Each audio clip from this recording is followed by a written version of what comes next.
Olá, pessoal, tudo bem? Meu nome é Juliana Kuspic, eu sou engenheira de alimentos e hoje a gente está aqui continuando nosso assunto de boas práticas de manipulação de alimentos.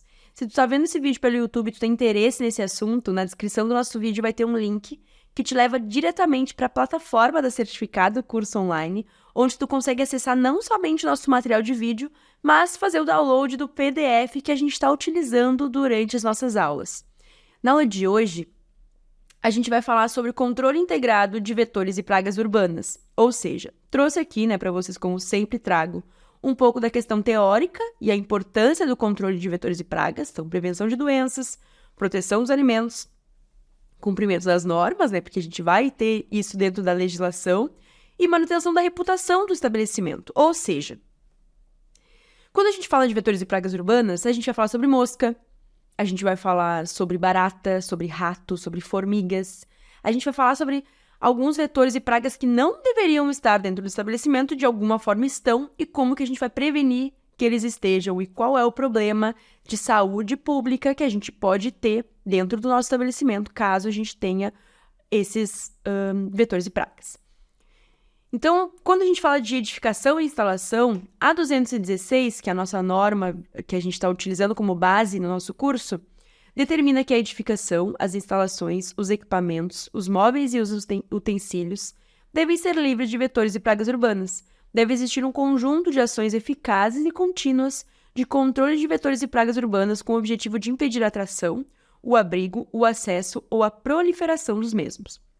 Então, eu trouxe aqui para vocês um pouco mais de algumas questões teóricas sobre como que a gente pode evitar que estes animais, vetores e pragas, estejam dentro do nosso estabelecimento e possam ter o nosso local como um abrigo ou como um acesso. Então, a gente trouxe aqui, eu quero que vocês leiam isso, obviamente, sempre falo para vocês, deem uma lida no nosso conteúdo, mas vamos entender, então, o porquê que a gente vai fazer isso e algumas formas possíveis de identificar se a gente está tendo alguma proliferação, de identificar se o que a gente está, se as nossas ações elas estão sendo eficazes. Então, vamos falar primeiramente sobre moscas. As moscas são um grande problema, principalmente no verão. Então, às vezes elas estão dentro da cozinha, às vezes elas estão dentro do salão que a gente vai fazer, que a gente vai servir o nosso alimento.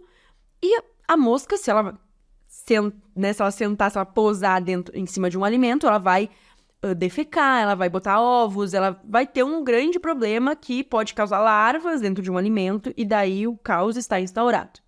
Então, a gente precisa evitar que essas moscas elas entrem no nosso estabelecimento. A gente sabe que dentro de um serviço de alimentação não pode ter saídas abertas para a rua. Então, as nossas portas, elas geralmente, comumente, devem ser de vai e vem que a gente chama. Ou seja, ela nunca vai ficar aberta, porque ela vai e vem. Ela tem um sistema, de proteção ali para que ela não fique aberta. Quando a gente tem uma porta que vai para a rua e não é vai e vem, porque é uma porta que eu preciso fechar, por exemplo, então eu tenho uma casa que é o meu serviço de alimentação, onde está alocado o meu serviço de alimentação, e eu tenho a minha porta que vai dar acesso para a rua, que eu preciso fechar ela no final do meu turno. Para eu garantir que essa porta não vai ficar aberta e ter um vetor ou praga que possa adentrar no meu estabelecimento, a gente vai ter uma segunda porta, que vai ser uma tela. Então, essa tela ela vai servir de proteção para caso a porta esteja aberta. Isso é muito importante. Porque não são somente vetores e pragas, outros animais podem adentrar. Se eu estou no meio de uma cidade, no meio urbano, por exemplo, eu posso ter um gato que está na rua passeando e entrar dentro do meu estabelecimento atrás de comida. Posso ter outros animais. Já vi estabelecimentos que eu trabalhei que entrou gambá no forro do estabelecimento. Então, a gente tem que chamar o IBAMA para retirar esse tipo de animal. Mas a gente também tem outros animais que a gente precisa evitar que entrem dentro do nosso estabelecimento. Se eu estou num estabelecimento, num serviço de alimentação, numa área que não é tão urbana, é mais rural, ou um pouco mais afastado no próprio centro urbano, eu posso ter uma cobra, se tiver um espaço atrás do meu estabelecimento, que é um mato, que é, enfim, árvores. Posso ter uma aranha, posso ter um escorpião. Então, eu preciso de todas as formas que outros animais também não entrem dentro do meu estabelecimento. Sobre as moscas, então, a gente tem essa questão da porta telada, né? Então eu falei tudo isso para falar sobre a porta telada, mas a gente também tem uma possibilidade de uso das iscas luminosas. Então são umas caixinhas que vão ser ligadas à tomada e geralmente elas estão colocadas em lugares altos. E elas dentro vão ter uma placa de cola, elas vão ter uma luz que vai atrair essa mosca para esse lugar e ela vai ter uma cola onde a mosca vai ficar grudada. Então, dependendo da época do ano, eu preciso trocar esse papel de cola uma vez por semana, dependendo do lugar que eu tiver. Porque pode ser que tenha muitas moscas, então elas vão ficar ali grudadas, eu preciso fazer essa troca. Dependendo da época do ano, no verão eu vou ter mais, no inverno eu vou ter menos moscas. No inverno eu posso trocar cada 15 dias. Não existe um padrão obrigatório. Tem que trocar a cada 15 dias, tem que trocar a cada uma semana. Diferente da última aula que a gente falou sobre o reservatório de água, que eu preciso higienizar a cada 6 meses. O controle de vetores e pragas vai depender muito da época do ano, do meu estabelecimento, da minha instalação em si. Eu tô dentro de um prédio, eu tô dentro de um shopping, eu tô dentro de uma casa. Dependendo do lugar que eu estiver, eu vou ter necessidade de fazer um controle um pouco mais rigoroso do que um outro lugar. Isso é muito importante, que a gente precisa analisar qual é a minha necessidade específica. Então, eu preciso fazer ali esse controle nas iscas luminosas que a gente chama. É importante que a gente também compreenda o layout que a gente tem, porque um salão de refeitório, tá? Que atende 5.000 pessoas, vai ser muito maior do que um salão de refeitório que atende 500. Então, o número de iscas luminosas também vai ser diferente. Não adianta eu colocar 2 iscas luminosas num salão que atende 5.000 pessoas e 2 num salão que atende 500 pessoas, se a dimensão for diferente. Porque quanto maior a dimensão do meu espaço, mais iscas luminosas eu vou ter que colocar. Então, esse fator também é muito importante. Onde que eu vou colocar essa isca luminosa? Eu vou colocar perto das entradas, porque é onde a mosca vai poder entrar. Então, tem uma porta de acesso para o restaurante. Se o ser humano está adentrando por essa porta, a mosca pode adentrar por essa porta também. Então, as iscas luminosas, elas geralmente ficam perto das portas de entrada. Então, tem uma porta vai e vem que me leva do salão para a cozinha, coloca uma isca luminosa em cima dessa porta. Então, é muito importante quando a gente vai fazer um layout de um restaurante, de um serviço de alimentação, e a gente vai pensar, quando a gente faz layout, a gente pensa em muitas coisas, e essa é uma delas, porque eu preciso ter uma tomada para conseguir colocar essa isca luminosa, porque ela é ligada na tomada. Então, isso é um fator importante. Eu preciso saber aonde eu tenho tomada para poder colocar minha isca luminosa.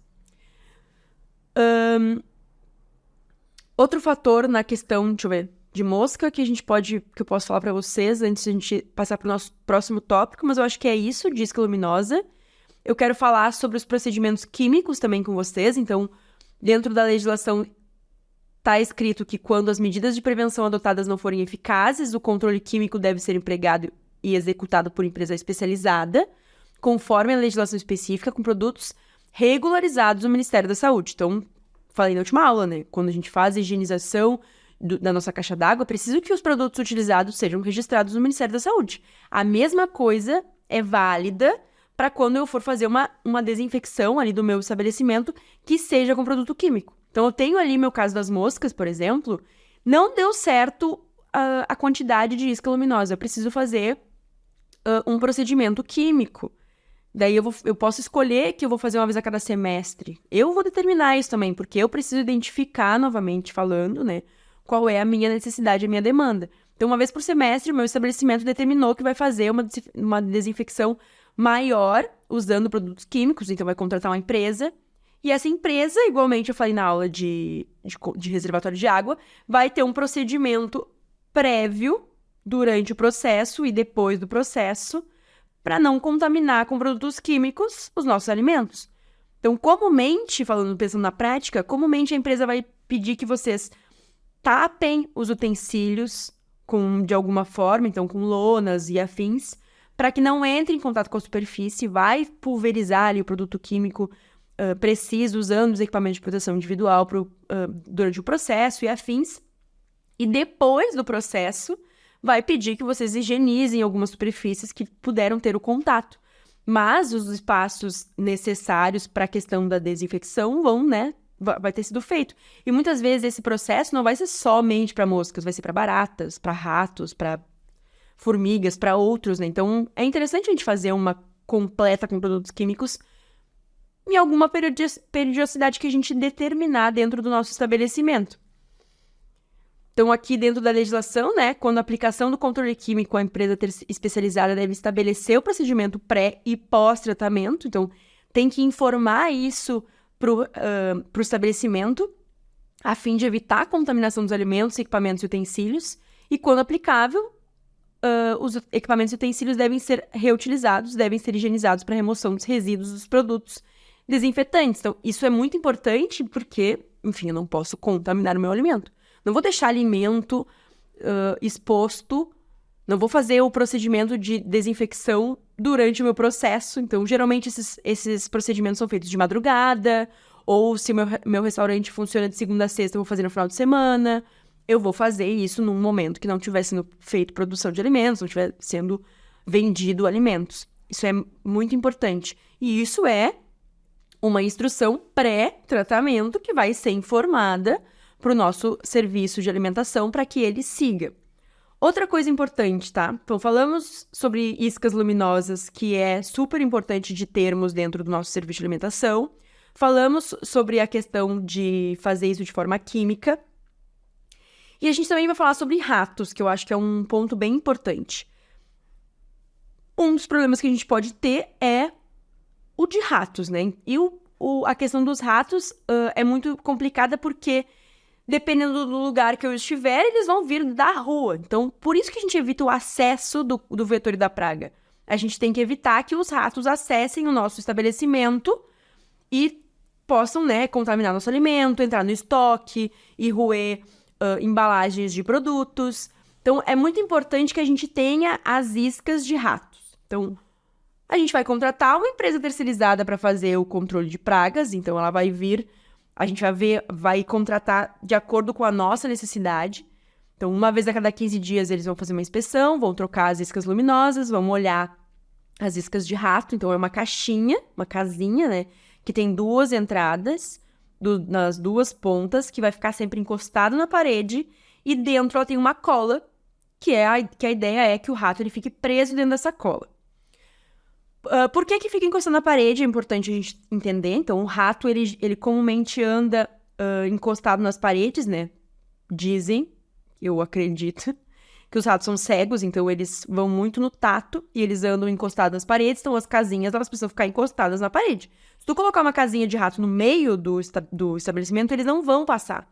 Ah, Juliana, mas eu já vi rato correndo no meio da casa. Sim, quando eles estão fugindo ou eles, né, acharam outro animal que vai ser um perigo para eles, eles vão correr para onde for para se proteger, né? É um instinto do rato.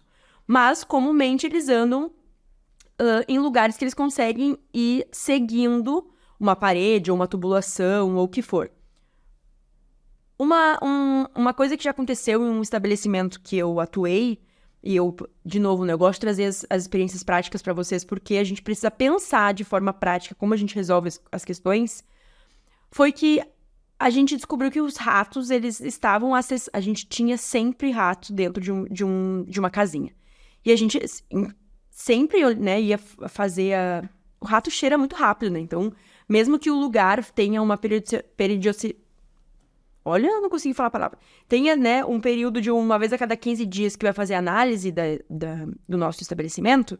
Se tu sentir que tem um cheiro de morte, né, que eu falo, e tu olhar na casinha e tu ver que tem um rato, tu vai chamar a empresa terceirizada que é responsável e tu vai fazer a troca dessa cola do rato. Se tu observar... Então, a gente observou nessa época que uma vez por semana tinha um rato morto dentro do escritório. Não era na produção do alimento, era dentro do escritório administrativo. E a gente descobriu que eles estavam entrando pela rua, pela tubulação da fiação da internet. É assim de saúde, gente. Então, os ratos, eles iam da rua para dentro do escritório, pela tubulação dos fios, e esses fios, eles saíam, né, pela parede, para ir para uma caixa que tinha ali toda a parte de equipamentos da área de TI. E quando eles saíam, eles acabavam entrando nessa caixinha, né, nessa ratoeirinha ali de cola, e ficavam presos. E a gente teve que, enfim, fazer todo um processo. A gente teve que chamar o pessoal da internet também, porque a gente teve que abrir a parte externa que começava ali a fiação da internet da rua para dentro do estabelecimento, e a gente observou que os ratos estavam roendo os fios da internet. Então a gente descobriu também o porquê que a gente estava tendo problemas com a nossa internet. E a gente teve que fazer, então, uma intervenção química para esses ratos. Então, só a colinha não estava adiantando. Então, o que a gente teve que fazer? A gente teve que abrir essa parte do lado de fora e colocar um pó. Um pó que é veneno de rato. Porque o que acontece? A gente encheu esse lugar, né, de pó ali onde tinha fiação, porque quando o rato entrasse, ele ia ficar cheio desse pó. E o rato, ele é que nem o gato, ele se lambe. E eles fazem isso uns com os outros, igualmente os gatos fazem. Eles, né, se limpam. Então, se o rato se enche desse pó, que é um veneno, e ele vai para dentro do ninho dele, ele vai consumir esse veneno e os outros ratos do ninho também vão consumir esse veneno. E foi a forma como a gente conseguiu descobrir de onde estava sendo a fonte, né, de entrada e acesso desse rato, e conseguiu eliminar esse problema porque eles levaram para o ninho esse veneno. Então, a gente tem que sempre olhar caso a caso. É muito importante que a gente observe da onde que está vindo, tentar entender. Então, se é um lugar muito antigo, por exemplo, e a gente tem algumas divisórias que não são de tijolo, são de espuma, ou gesso, ou outras coisas, né, que nessa divisória. E muitas vezes os ratos eles podem fazer ninhos dentro dessas divisórias. Se o lugar for muito antigo, isso pode acontecer. Eles vão buscar lugares que são quentes, então atrás de um forno. Então é muito importante que a gente tenha essas ratoeiras, né, de cola atrás de fornos. Então a gente vai compreendendo na prática como que a gente vai lidando com o controle de vetores e pragas dentro de serviços de alimentação. Porque são espaços muito comuns. Onde que eu vou ter problemas com formiga? Onde tem açúcar, porque formiga gosta de açúcar, a gente sabe disso. Ela vai consumir outras coisas, né? Folhas, hortifruti, etc. Mas eu posso, dentro de uma confeitaria, por exemplo, ter um problema de formiga. E daí é outro problema. Da onde que essas formigas estão vindo? É difícil a gente achar aonde que elas se esconderam, onde que elas fizeram o ninho delas, porque elas também fazem ninhos em lugares que a gente nem imagina. Então, a gente precisa compreender onde que está isso para também atuar. Quando a gente fala sobre formigas, a gente tem uma seringa de um gel, que eu não saberia dizer de cabeça qual é o produto que é desse gel, que também tu vai colocando. Então, por exemplo, tenho ali uma bancada e eu vi que tem um caminho de formigas. Eu vou colocar esse gel em vários trechos da onde essas formigas elas podem caminhar, porque essas formigas elas vão levar esse gel para dentro do ninho delas, da casa delas, né? Então, todos os dias eu observei que tá tendo um problema com formigas, vamos atuar nisso. Onde que tá? Vamos chamar a empresa terceirizada. Eles vão ser responsáveis por te entregar esse gel, né? Caso eles utilizem essa forma. E a gente vai colocar ali e vai observando dia após dia, vai passar ali o gel para ver se essa contaminação, né? Esse surto de formigas, ele tá diminuindo. Não diminuiu, a gente vai chamar a empresa terceirizada de novo e vai fazer um outro procedimento, talvez o químico, né? Fazendo pulverizando, enfim, aquele processo que eu falei para vocês antes, de fazer de madrugada, de toda uma pulverização com produtos químicos para controles de pragas, sempre específicos.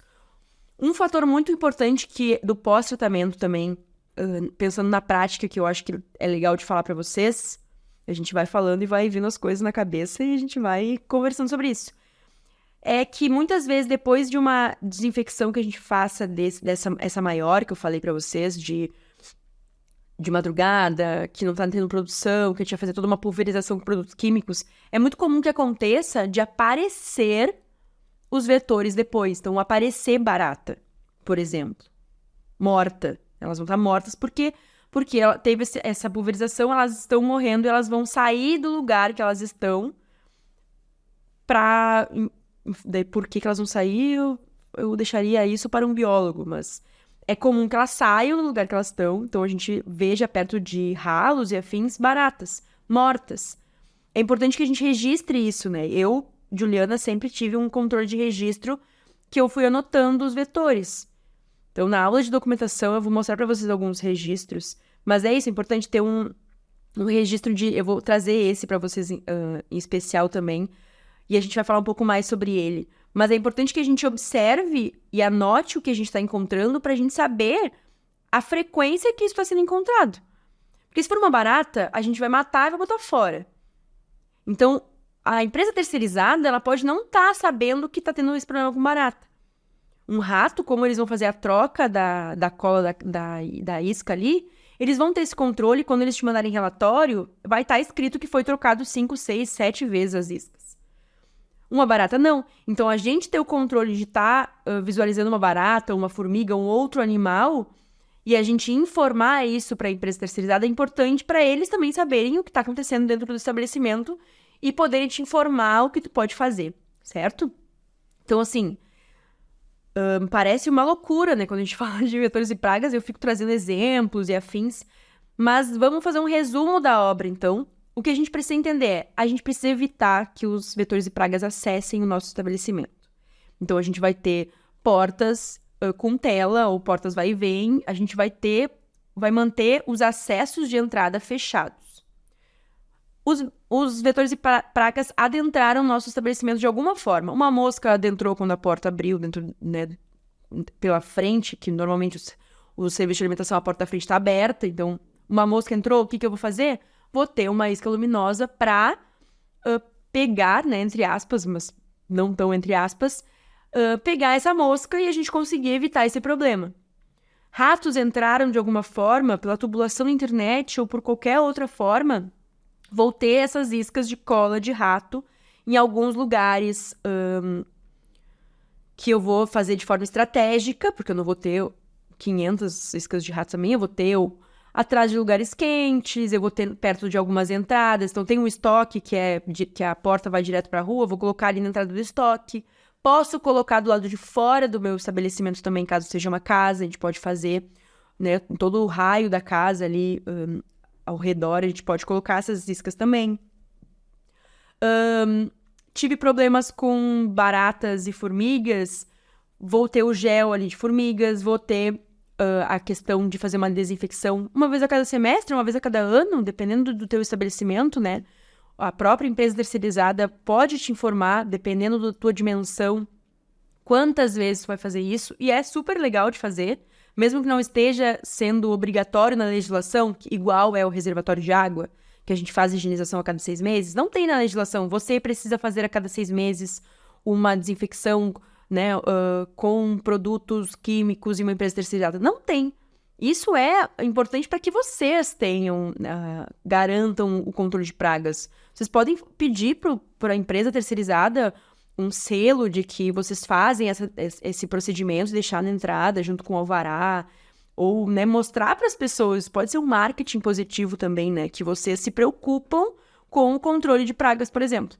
Então, em suma, eu acho que são esses pontos mais importantes. Sempre observar a dimensão do estabelecimento de vocês e aonde que estão alocados, se é numa outra empresa, se é num prédio, se é numa casa, se é num shopping, onde que está o estabelecimento, para saber como que a gente vai proteger esse acesso dos vetores e pragas para que a gente não tenha uma contaminação ou uma outra doença, certo? Então, na próxima aula, a gente vai falar sobre gestão de resíduos, que também é um fator super importante dentro da manipulação de alimentos. Se estiver gostando da nossa aula, né, da nossa forma de conduzir as nossas aulas, pode deixar nos nossos comentários. E quando tiver uma dúvida também pode deixar. Muitas vezes eu consigo acessar essas dúvidas e responder elas para vocês. E a gente se vê na nossa próxima aula. Obrigada, gente!